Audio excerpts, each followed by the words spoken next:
You are standing in a courtyard and a hand comes across your face, not a punch, a slap.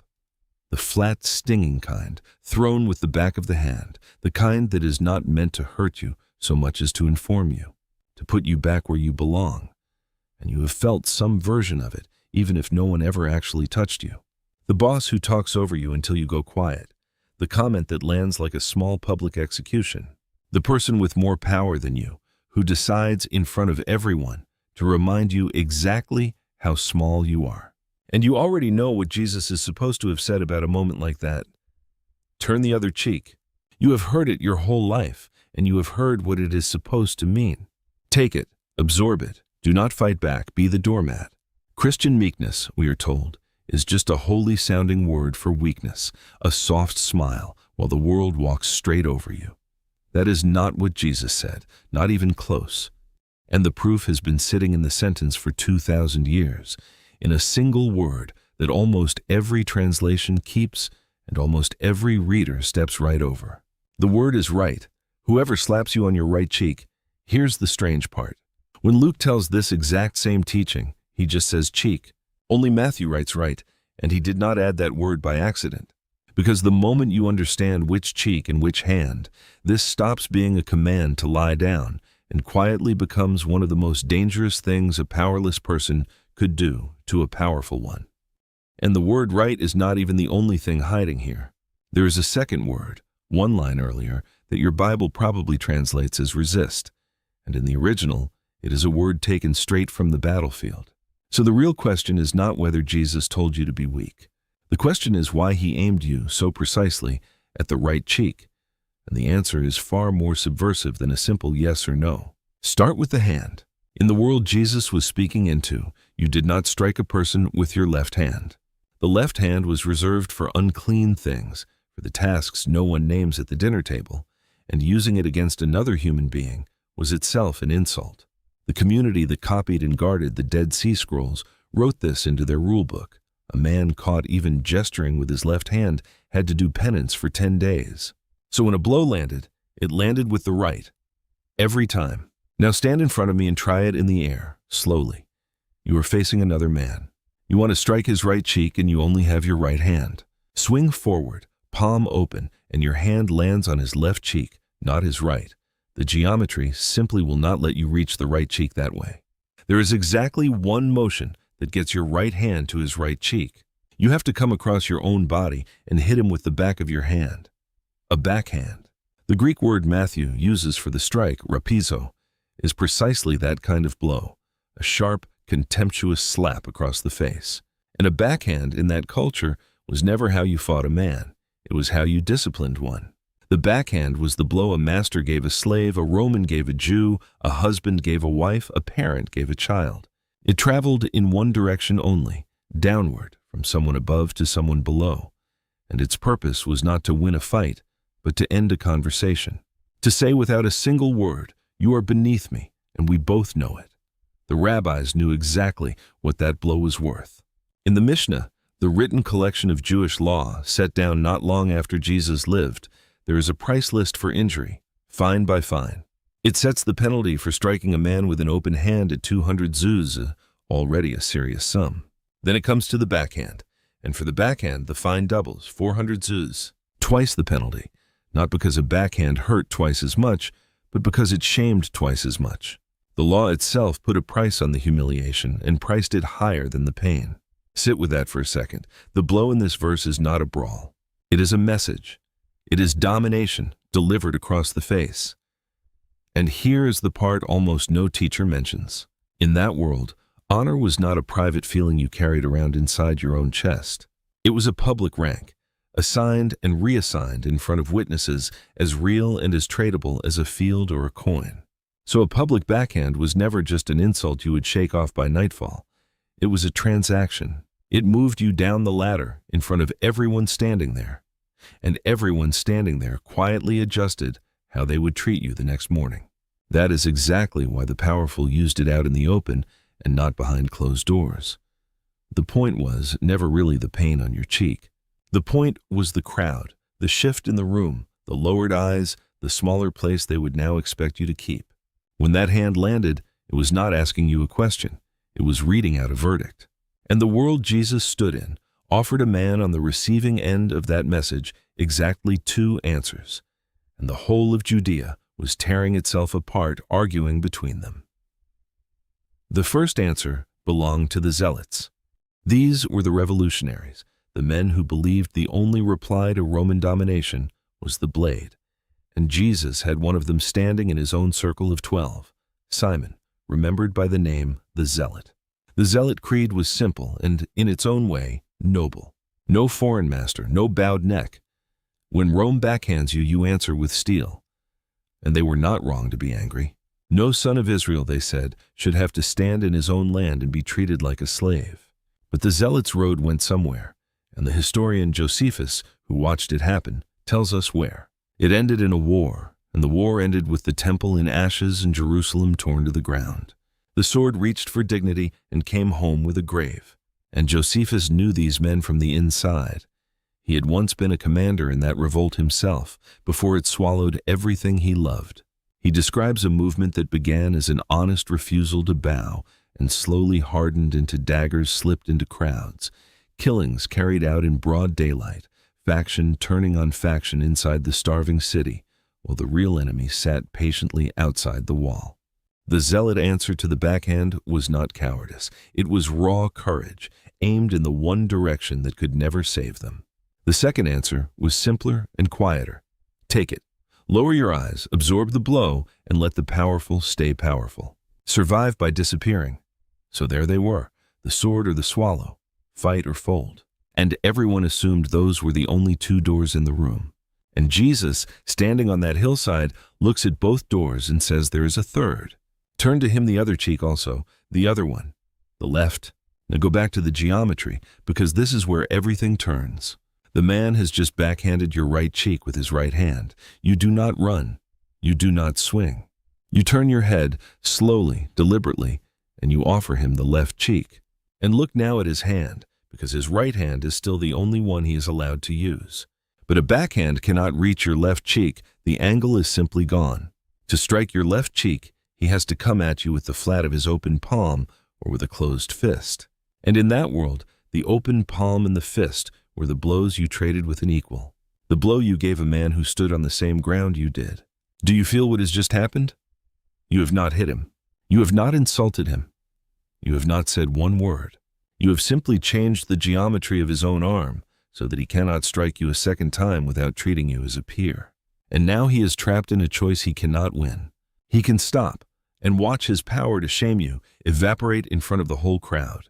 Or he can escalate to the blow of an equal, and in the very act of hitting you again, publicly confess that you are won. There is no third move left for him. You have taken the one thing his backhand was built to steal, your dignity, and you have handed it back to yourself, using nothing but the turn of your own face. Read that again, slowly, because it is easy to miss how total the reversal is. Nothing in his hand has changed. Nothing in the law has changed.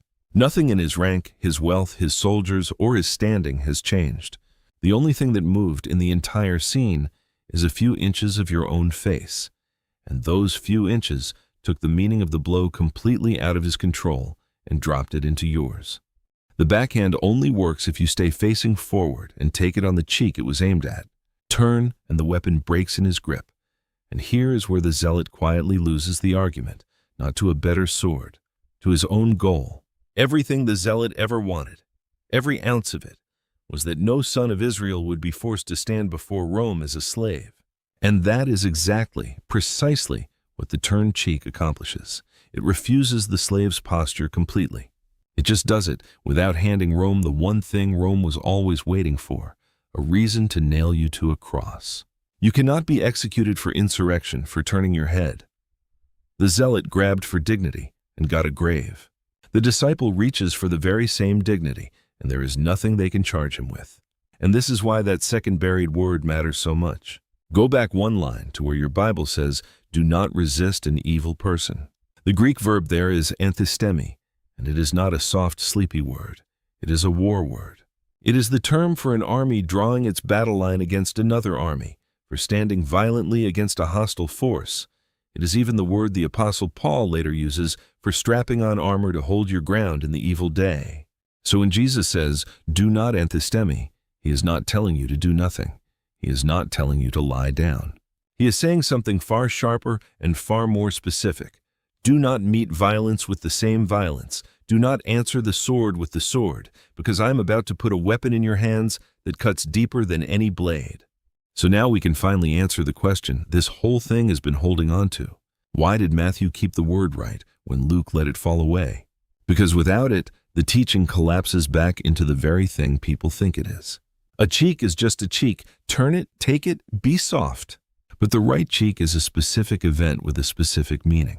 The right cheek names the backhand, and the backhand names the insult of the strong against the weak, and once you know that, turning the other cheek stops being surrender and becomes the exact surgical undoing of that insult. That is the first layer, and it is the direct answer to the word Matthew guarded. But look at how it works, because the mechanism is the real gem. The turned cheek forces the powerful man into a choice with no winning door. Stop and lose your dominance, escalate and grant your victims equality. What he cannot do, the one thing he came to do, is keep you beneath him. The only cost of the method is that it asks you to stand there and risk the second blow. But the second blow, if it ever lands, is already his defeat, not yours. And then look at where all of this sits in the text, because that is the third layer.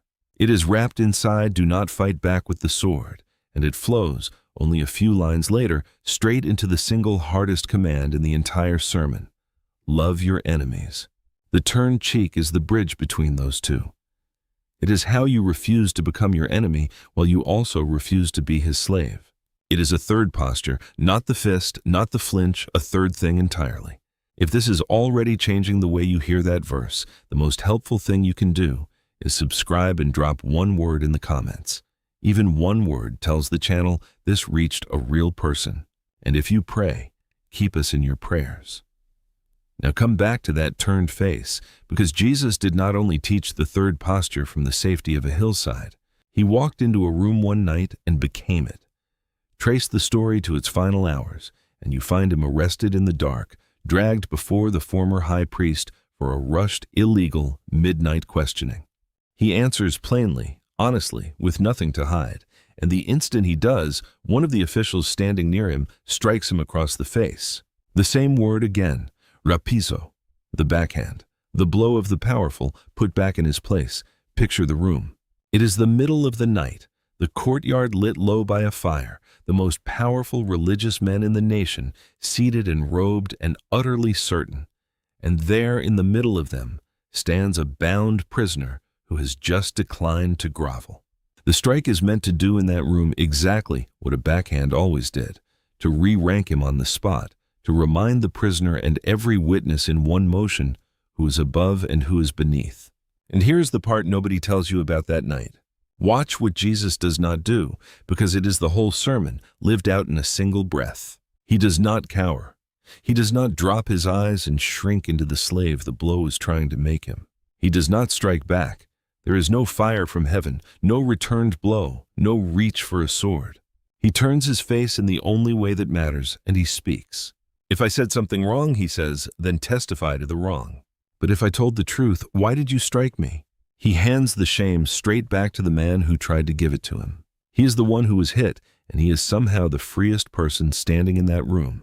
That is what the third posture looks like when the stakes are your own life. It is not the flinch of a man who has given up. It is not the fury of a man who has lost control. It is the terrible, unbending calm of a man who cannot be shamed because he already knows exactly who he is. And it carries all the way to the cross, where the empire had built its single most efficient machine for stripping a human being of every last shred of honor. They gave him every reason to reach for the sword, and in the garden, when one of his own men drew a blade and actually drew blood, he told him to put it away. They gave him every reason to be crushed under the shame, and he refused that too. He would not answer Rome with Rome. He turned the other cheek to the entire world, and the strange, upside-down heart of the whole story is that this is the exact moment he is winning. So understand clearly what this teaching is not. It is not a command to be weak. It is not a permission slip for anyone to keep hurting you. It is not a soft, holy name for cowardice dressed up as patience. It is a battle plan, a way to stand in front of the person who has power over you and refuse, in the very same motion, both the sword and the surrender. It has been hiding in plain sight the entire time, folded into one small word, right, that your eye slid past on the way to the point. And you do not need a Roman soldier to know this scene. You have your own version of the backhand. It is the meeting where someone talks over you until you finally stop trying. It is the message crafted to make you feel small in front of the people whose opinion you care about most. It is the relative who has spent years quietly reminding you of your place. And in that moment, everything inside you offers you the same two ancient doors. Swallow it and shrink, or fire back and become just as cruel as the person in front of you. The gospel is standing there offering a third. You can hold your ground, fully yourself, refusing to shrink and refusing to strike, and let the other person's cruelty be the thing that gets exposed instead of your worth. So take three things with you.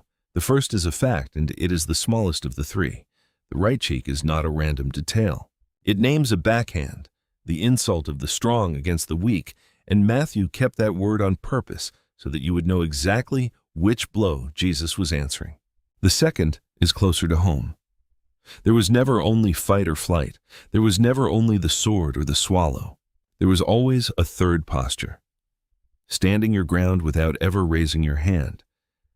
And it is available to you in every single room where someone tries to make you small. And the third is the hardest and the truest.